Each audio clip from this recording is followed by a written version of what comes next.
carátula. Ok.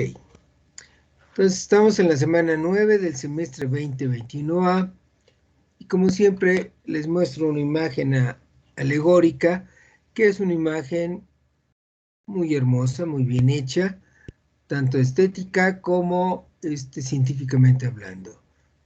Muestra una porción de una célula del tipo que vamos a estudiar hoy, eucariótico, y muestra precisamente casi todas las estructuras que vamos a hablar, y está esquematizando un suceso de cuando se recibe una señal a través de una molécula mensajera de otra parte del cuerpo, cómo se recibe en la membrana y hay una cascada de señales que llega hasta donde está su DNA y ahí se enciende la lectura de un gen y luego se envía un mensajero, un RNA mensajero, a otra parte de la célula que vamos a estudiar hoy, y ahí se fabrican precisamente las proteínas que son transportadas por vesículas hacia el exterior celular. Así que ahí la tenemos. Entonces, vamos a hablar del modelo celular eucariótico, pero antes de ello, recuerden que estamos en suspensión de clases presenciales debido a la epidemia del SARS-CoV-2. Ya saben, no ha terminado la epidemia. En realidad, ustedes si sienten síntomas de resfriados deben de autoaislarse. En estos momentos de la epidemia en México, si ustedes tienen síntomas de resfriado, lo más probable, 9 de cada 10 aproximadamente, no serán COVID, pero ustedes deben de evitar poner en riesgo a las personas mayores con las que conviven o a las personas que tienen enfermedades crónicas. Ahorita, si ustedes viven en Iztapalapa, como es la mayoría de ustedes, sus mayores se están vacunando la segunda dosis, están poniendo la segunda dosis, y como deben saber, la máxima protección de la vacuna se alcanza después de 2 semanas. Pero ustedes debieran de saber ya que no existe ninguna vacuna contra el SARS-CoV-2 que sea esterilizante. Es decir, que evita el 100% de la infección y que uno no sufra COVID leve. Más o menos, depende de la vacuna que les pongan, la enorme mayoría no se va a enfermar de COVID nunca. Pero una pequeña porcentaje que va desde el 4 al 15%, 4 a 15 personas ya vacunadas con las 2 dosis, van a poder enfermarse. Se van a contagiar, se van a enfermar, van a tener una COVID leve y por lo tanto van a poder contagiar el virus. Así que por favor, deben de insistirles a sus mayores y a ustedes mismos que deben tener cuidado. ¿Cuáles son las medidas más relevantes? Bueno, sobre todo porque mañana no va a haber clases y es probable que ustedes o en sus casas salgan a divertirse o ir a visitar a alguien, lo que sea. ¿Cuál es la principal medida? Debemos guardar la sana distancia. Deben de ventilar todas las habitaciones. Si están en un vehículo, también tienen que abrir las ventanillas. Y usar cubrebocas a falta de espacio. Si no hay espacio para la sana distancia, tienen que usar el cubrebocas. Y bueno, en la ilustración que les muestro aquí es el ciclo replicativo del virus SARS-CoV-2, que es importante porque es realmente lo que pasa, pero aquí les muestra toda esta cadena de eventos que están aquí, reflejan cómo un virus al entrar a nuestro cuerpo hackea el sistema de endomembranas de la célula y lo pone a trabajar para construir copias del virus. Lo que vamos a estudiar esta semana tiene que ver con las partes de las células, sus nombres, sus características y sus funciones. el virus que entra del SARS-CoV-2 tienen un RNA como genoma de 30.000 pares de bases, 19 genes, que es una cadena de RNA de una sola cadena, lógico, de 5' a 3'.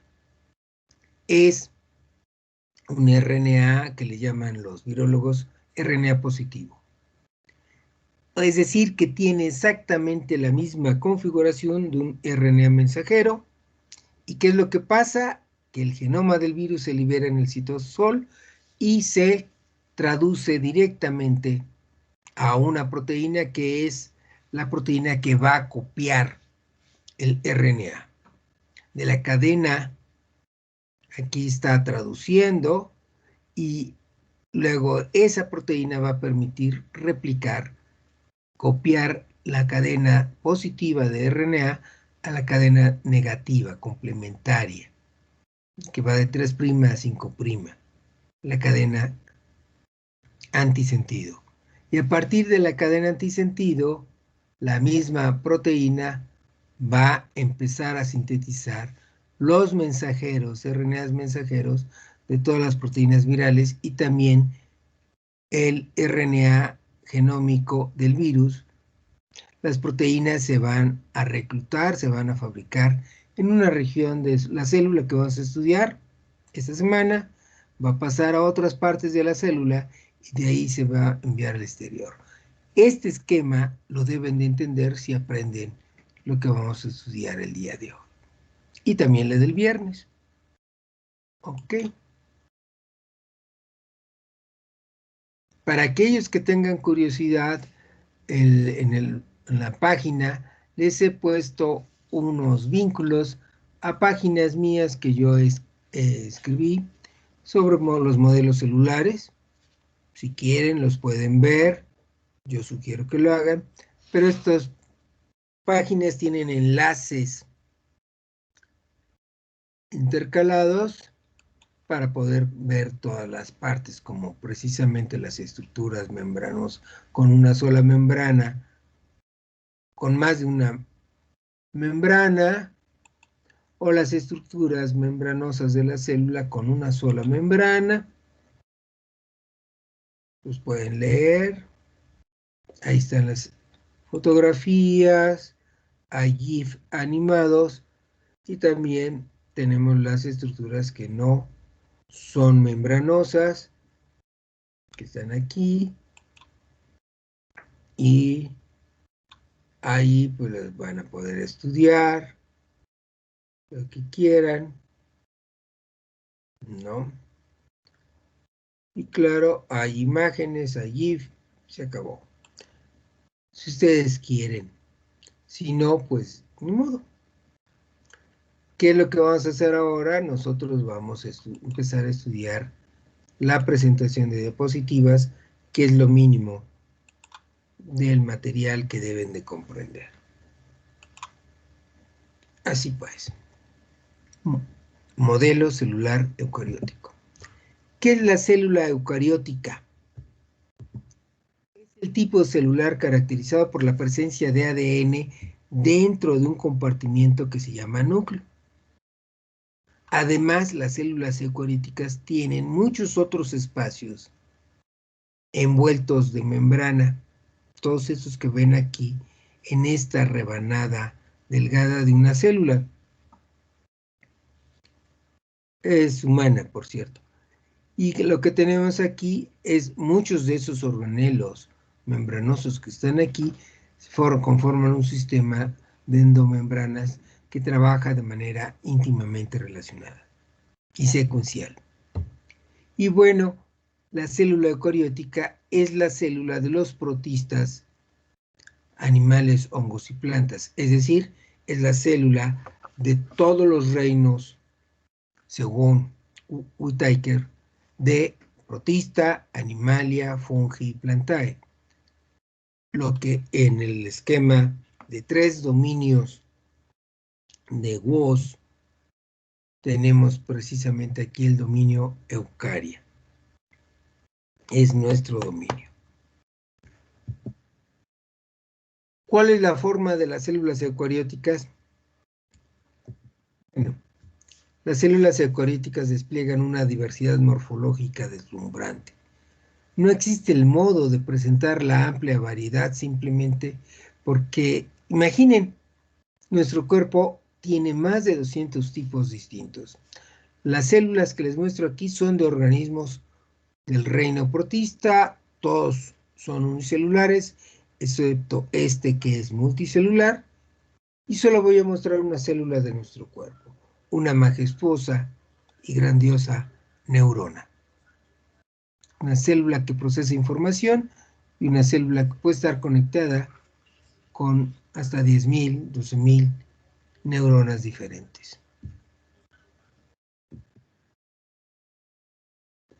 ¿De qué tamaño son las células eucarióticas? Bueno, las células eucarióticas suelen ser más grandes que las procarióticas, lo sabemos desde la semana pasada. Se menciona un rango común de 10 a 100 micrómetros de sección o de diámetro, pero hay células eucarióticas que son más grandes y más pequeñas. Como ejemplos de células eucarióticas y diversidad de tamaño, voy a mostrarles los eucariotes planctónicos. Como estudiarán en ecología, en el medio acuático marino hay organismos microscópicos que flotan en el agua. Esos organismos los llaman los ecólogos plancton. Entonces voy a mostrarles los eucariotes planctónicos, una variedad de ellos. Tenemos, por ejemplo, los que llamamos piconanoplancton, que tienen un diámetro de 8 décimas de micra hasta 5. Como pueden ver, hay muchas estructuras rodeadas de membrana, como estos verdes que precisamente son los cloroplastos. Hay mitocondria, hay núcleo aquí. En el nanoplancton varía de tamaño de 5 a 10 micrómetros de diámetro. En la fotografía tenemos una vista al microscopio electrónico de barrido de unos organismos que se llaman diatomeas. Son unicelulares y tienen una pared celular mineral muy ornamentada y no podemos ver realmente la célula en su interior, pero efectivamente tiene núcleo. Luego tenemos el microplancton, que tiene de tamaño de 20 a 180 micrómetros. En este caso, este ejemplo, claramente se ve su núcleo. Finalmente tenemos el mesoplancton, que está formado por organismos como este, que es una sola célula eucariótica, y que las especies eucarióticas del mesoplancton varían su tamaño de 180 micrómetros hasta 2000 micrómetros, es decir, 2 milímetros. Hay células eucarióticas que las podemos ver, miden 2 milímetros, se pueden ver a simple vista. O sea que hay una enorme diversidad de tamaño de las células eucarióticas. ¿Cuál es el volumen de las células eucarióticas? Bueno, como recordarán, el volumen de las células procarióticas es muy pequeño. Las eucarióticas es más grande, pero en realidad mucho, mucho más grande.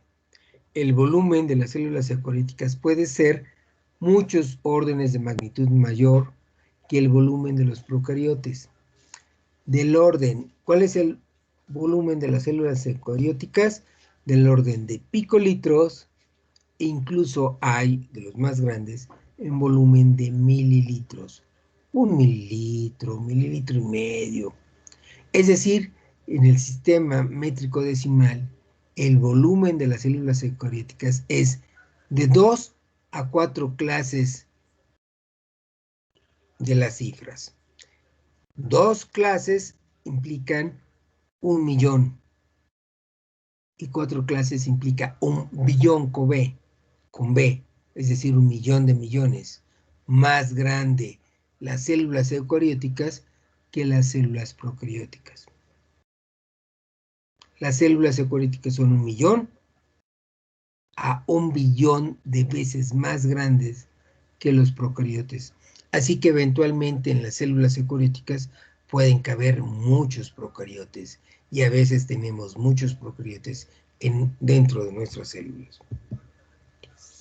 Entonces, esto en realidad para las células en general representa un problema, que es la caída de la relación área-volumen, y esto es lo que explica que las células procarióticas sean realmente muy pequeñas. El chiste es que las células eucarióticas han resuelto esta dificultad con varios mecanismos y entonces pueden ser efectivamente grandes. Imagínense que tienen una célula de forma de cubo. ¿Por qué en forma de cubo? De 30 micrómetros de lado. Pues porque esto nos permite calcular rápidamente su área. El área de esta célula es precisamente 30 por 30, es el área de una cara, y como hay 6 caras en el cubo, es 30 por 30, son 600. Por 6 les da 5.400 micrómetros cuadrados. ¿Y cuánto es el volumen? Pues 30 por 30 por 30, y el volumen es de 27.000 micrómetros cúbicos. El chiste es que a mayor volumen celular se requiere más intercambio de sustancias, a su través más cantidad de nutrientes, más cantidad de desechos hacia afuera, más cantidad de oxígeno hacia adentro, más cantidad de CO2 hacia afuera. Y claro, cuanto más grande es una célula, requiere más intercambio de sustancias, pero su área total es proporcionalmente menor. Entonces, en realidad hay una ventaja en ser pequeño. Los procariotes en general, han seguido esa línea evolutiva y son pequeños, porque imagínense, nosotros podríamos tener 27 células cúbicas de 10 micrómetros de lado, que ocupan precisamente el mismo volumen, 27.000 micrómetros cúbicos, pero el área total, pues es, de cada cubo, el área total es 10 por 10, 100 micrómetros, por 6, 600 micrómetros, pero hay 27, de manera que el área total de las 27 células en forma de cubo es de 16.200 micrómetros. Y en ese mismo volumen, el mismo volumen, claro, porque cada célula tiene 1.000 micrómetros cuadrados y son 27, el mismo volumen. La misma necesidad de intercambio de materiales, pero más área en total. Hay eucariotes grandes precisamente porque se han inventado mecanismos que no existen en los procariotes. Cuando digo invento, es invento evolutivo. ¿Desde cuándo existen las células eucarióticas? Bueno, las células eucarióticas son más recientes. Nuestra célula surgió de la coevolución de una comunidad de procariotes formada por una arqueobacteria y una eubacteria. Esto lo explica la teoría de la endosimbiosis en serie, que no vamos a tener la oportunidad de estudiarla con detalle por el nuevo programa del 2018, pero el punto es, lo podemos ver en este esquema. Este esquema muestra que el último ancestro común universal de todas las especies alguna existente apareció en algún momento en la Tierra, que es descendiente del primer ser vivo. En algún momento este ancestro se dividió en dos linajes y aparecieron dos linajes de procariotes: el reino Arquea y el dominio Arquea y el dominio Bacteria. Durante muchos millones de años solo existieron arqueobacterias y eubacterias. En algún momento de hace menos de 2.000 millones de años, es dos procariotes, una bacteria de un grupo llamado alfa proteobacteria. Se entró en el citosol de una arqueobacteria del superfilum de Asgard. De tal manera que de esta fusión celular y la subsecuente coevolución de estos dos simbiontes, de dos seres que viven juntos y que reciben ventajas mutuas, como lo estudiarán cuando estudien ecología a los simbiontes, se desarrolló una célula eucariótica temprana donde la eubacteria se transformó en la mitocondria actual de los eucariotes. Y las demás características de las células eucarióticas se supone en la actualidad que aparecieron después de este evento. Conforme la eubacteria se convertía en un organelo, aparecieron las demás características de las células eucarióticas. Y entonces existe fuerte evidencia de esto, pero aún no se conocen los detalles del evento que ocurrió hace 1.8 gigaños. Nos faltan estos detalles, los biólogos nos estamos peleando sobre algunos formas de ocurrir, o hay varias formas diferentes. Y claro, aún no lo sabemos. Ni los detalles, ni tampoco la identidad exacta de los simbiontes, aunque recientemente tenemos fuertes evidencias de estos, pero entre el superfilum de las GAR y el superfilum de alfa proteobacteria hay muchos grupos distintos. Todavía esos detalles de cuál de esos fueron los ancestros no los conocemos. Ok, ¿cuáles son los principales organelos eucarióticos? Como para todas las células, tenemos el núcleo, la membrana plasmática, el citosol o citoplasma y los ribosomas 80S. Todas las células, incluso las procarióticas, tienen información genética en forma de ADN circular, que es precisamente el nucleoide.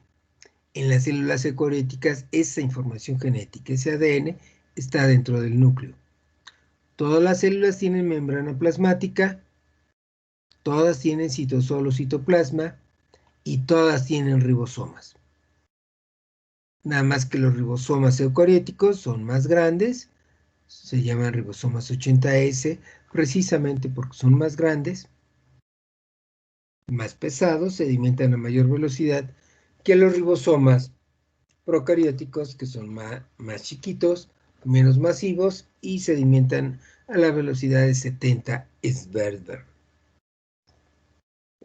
De ahí que se llamen ribosomas 70S los procarióticos.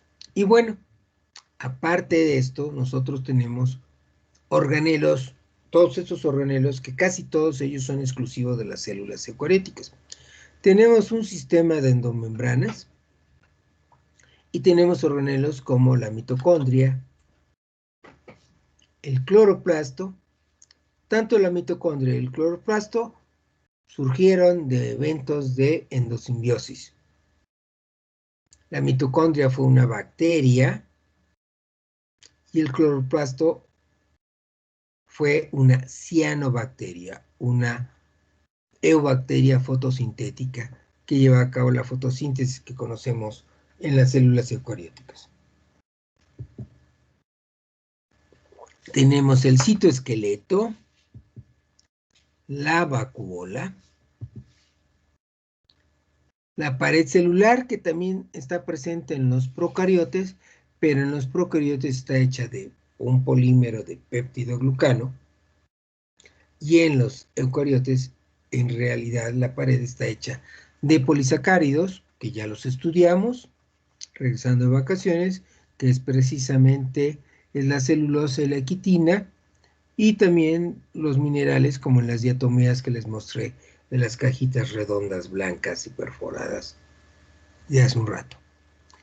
Finalmente, otro organelo importante es el de los undulipodios, que muchos biólogos los llaman flagelos y tendremos que llamarlos flagelos eucarióticos. Porque como los dije la semana pasada, el flagelo procariótico es distinto al eucariótico. Lynn Margules propone que se llame undulipodio porque claramente nos dice su nombre que sirve para caminar, pod es pie, y ondule nos dice el modo en que se camina, ondulando. Aunque no solo sirve para caminar. Y luego tenemos un sistema de endomembranas formado por otras estructuras que se llaman retículo endoplásmico, aparato de Golgi, vesículas de secreción, lisosomas, endosomas y peroxisomas.